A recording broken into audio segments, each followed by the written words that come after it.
alguns áudios aí divulgados nas redes sociais do André Esteves, né, o banqueiro André Esteves, que já foi até preso, agora está solto, e também o Alberto Carlos Almeida. Não tem conexão entre os dois, tá? Pelo amor de Deus.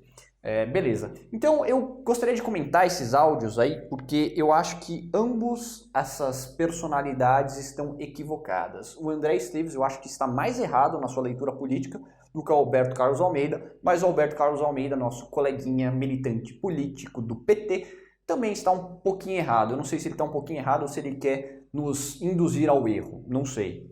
Vou comentar com isso um pouquinho mais depois, tá? Então, nesse áudio aí que foi divulgado do André Esteves, do BTG Pactual, teve algumas coisas que me incomodaram, mas beleza, eu vou só resumir aqui qual foi a principal resumo, né, do André Esteves. Ele basicamente vai falar que o Lula, se a eleição fosse hoje, ganharia de WO, porque ainda não apareceu ninguém de centro e de que o Lula tem uma falsa rejeição baixa e que essa rejeição ao Lula aumentaria daqui para a eleição. Legal? Então esse é basicamente o resumo do que o André Esteves falou. Eu acho que tem alguns pontos aqui que são bem problemáticos. Eu até concordo que o Lula pode hoje ganhar por WO, mas eu não acho que é só isso. A parte que eu gostaria de comentar com vocês um pouquinho melhor é que o André Esteves falou que ainda não apareceu ninguém de centro. E ele gosta de ficar falando de nomes do PSDB, como por exemplo o Dória, o Leite, como se essas pessoas tivessem uma alta probabilidade de serem eleitas, e elas não têm. Porque o que o André Esteves está falando é basicamente o que a grande mídia gosta de falar, que existe um certo sentimento de que as pessoas querem um candidato de centro que não seja nem Lula e nem Bolsonaro. E eu acho que essa premissa está errada. As pessoas elas não têm essa intenção clara de procurar um candidato de centro. O que a gente tem aqui no Brasil é uma mentalidade altamente autoritária que, na verdade, desgosta do governo, não quando o governo é autoritário, mas desgosta do governo quando o governo não resolve as coisas. Então você pode ter um presidente como, sei lá, o Lula, ele pode ser tão autoritário quanto ele quiser, contanto que a economia ande bem, contanto que as coisas andem de certa maneira, de uma forma bem suave. O Bolsonaro, a mesma coisa. O Bolsonaro não estaria tendo tanto problema quanto está tendo se ele estivesse fazendo um governo razoável. Ou seja, as pessoas aqui no Brasil, de uma forma geral no mundo, né, mas no Brasil mais especificamente, elas têm uma ideologia meio difusa. Ou seja, elas não têm muito claro na cabeça delas o que elas gostam e o que elas não gostam. Elas vão meio que se balizando por coisas. Por exemplo, eu não sou muito chegado em bandidagem, então aquela pessoa que fala um discurso um pouco mais contra a bandidagem atrai o voto desse eleitorado. E eu já falei aqui várias outras vezes que o eleitorado brasileiro de direita e de esquerda, ele meio que fica pulando de um lado para o outro, porque tem alguns candidatos de direita e alguns candidatos de esquerda que entendem que é muito mais fácil o cara de direita votar no outro candidato de esquerda do que um cara de centro, porque o cara de centro não consegue conectar com essa parte do eleitorado. Então eu acho muito equivocada essa ideia de que não tem uma candidatura forte de centro porque não tem um nome único ou porque esse nome ainda não deslanchou. A pessoa vai ficar entre Lula e Bolsonaro e só pessoas altamente engajadas, geralmente de classe média altas, urbanas, intelectuais, que ficam com essa ideia de que um candidato de centro deve ser um candidato que respeita as instituições. Ninguém no Brasil gosta das instituições do Brasil. As pessoas aqui no Brasil são contra tudo que está aí. Ou seja, por isso que esse tipo de discurso dá certo, porque as pessoas não gostam do Congresso. Ou seja, não tem nenhum problema em você atacar o Congresso, contanto que as coisas funcionem na cabeça das pessoas. Eu não estou advogando por isso não, tá? Então, eu acho que a parte da rejeição ao Lula, eu acho que ela pode até ser verdade. Por quê? Eu acho que o Lula hoje está com uma rejeição até que baixa, eu acho que ele pode vir a aumentar um pouco sim. Então eu não acho que isso daqui esteja tão errado assim, eu só acho que isso daqui é bastante limitado. Porque quem é que vai começar a rejeitar o Lula? E que hoje não está rejeitando o Lula? São as classes médias urbanas, provavelmente aquele pessoal um pouco mais escolarizado, que vai começar a lembrar de todos os absurdos da era do PT e começar a falar, nossa, é verdade, realmente, a volta do PT não é tão legal assim não. Mas é uma parte muito pequena do eleitorado. Eu gostaria só de fazer um comentário aqui, porque isso aqui eu acho que faz um bom paralelo com o que aconteceu um tempo atrás.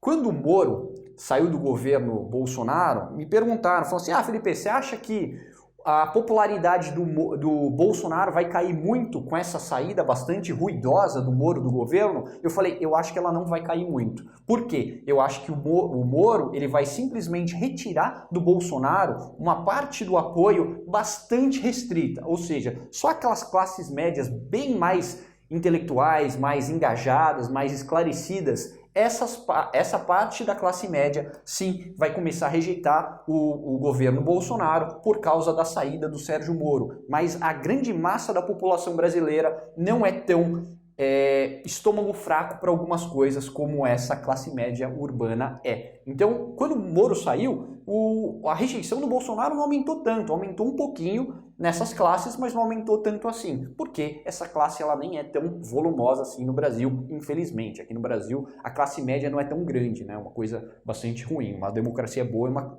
democracia que tem uma classe média bastante numerosa. Legal? Então, agora eu vou comentar sobre o comentário do Alberto Carlos Almeida. Eu acho que ele fez alguns comentários até que bastante razoáveis, mas tem algumas coisas que eu acho que ele está equivocado. Ele meio que falou que com a intenção de voto que o Bolsonaro tem hoje, ele estaria mais ou menos garantido no segundo turno. Eu acho que isso aqui está errado, em primeiro lugar. A outra coisa que eu discordo dele é que ele fala que a terceira via, que quiser brigar com o Lula, vai ter que tirar votos do Lula. Então, teria que tirar votos do Lula para se tornar uma candidatura forte. Eu também discordo em parte disso, mas eu vou explicar um pouquinho melhor. Eu acho que a atual aprovação do governo Bolsonaro não é necessariamente o suficiente para levar ele para o segundo turno. Digamos que a parte do eleitorado que gosta do governo Bolsonaro seja em torno de 20%. Em primeiro lugar, não necessariamente todo mundo que acha o governo do Bolsonaro bom vai aprovar o governo dele, vai votar nele. Não é 100%, a correlação não é 1 para 1. Não é assim, eu gosto do governo, então necessariamente eu vou votar no candidato do governo. É uma boa indicação do que pode acontecer, mas não é tão pão, queijo assim. Então ele poderia ter, mesmo que seja, sei lá, 18% ou 15%, não sei. Isso aqui não necessariamente vai te levar para o segundo turno. Lembrando que a Marina Silva, na penúltima eleição, teve acho que 22% dos votos e não foi para o segundo turno. Eu acho que pode vir a acontecer que o segundo candidato para a presidência da República fique na casa dos 20% e tenha algum outro candidato na casa dos 20%. Então aqui eu acho que tem bastante espaço para tirar o Bolsonaro, mesmo que continue com essa parte do eleitorado, dando aproximadamente 20% aprovando o governo do Bolsonaro. A segunda parte aqui do argumento do Alberto Carlos Almeida, que eu não gosto, é que ele fala que tem que necessariamente tirar os votos do Lula. Eu não acho que isso aqui é verdade. Quer dizer, eu acho que isso aqui é verdade em termos. Porque o que acontece é o seguinte, eu vou fazer até um grafiquinho aqui, vai. Digamos que essa parte aqui é o pessoal que vota no Lula, que é aproximadamente 25% do eleitorado, que é o pessoal mais cativo do Lula. Daí tem essa outra parte, que é um pessoal que vota no Lula porque vê nele uma boa oportunidade de ganhar do Bolsonaro. Se o Alberto Carlos Almeida está falando que você precisa de parte desse voto para se tornar uma candidatura forte, eu concordo. Mas eu não acho que o melhor jeito de você chegar nessa parte do eleitorado é ter um discurso mais de esquerda. Eu acho que a parte mais fácil de você pegar essa parte do eleitorado, por incrível que pareça, é ter uma abordagem muito mais de centro-direita, porém brucutu. Então, sem essa coisa de ficar falando da democracia, sem essa coisa de ficar falando que respeita as instituições, dar respostas práticas para problemas reais. Sem esse papinho intelectual de várias teorias aí que não levam a nada.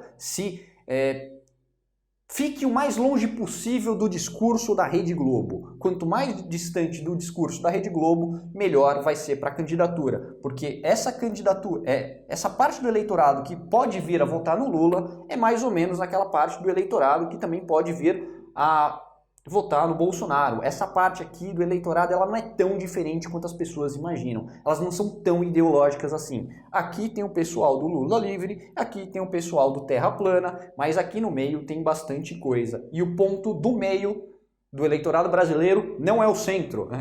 É meio bizarro isso, mas não é o centro. O pessoal acha que é o centro. Não é o centro, porque o centro não se conecta com as pessoas. O centro é o que a Rede Globo fala e isso é a coisa menos popular que o Brasil tem hoje. Legal? Então isso aqui é mais ou menos um esqueminha bem bagunçado que eu fiz hoje. Qualquer comentário aí, escrevam aí embaixo nos comentários, que eu leio o comentário de todo mundo. É isso aí, um abraço, tchau, tchau.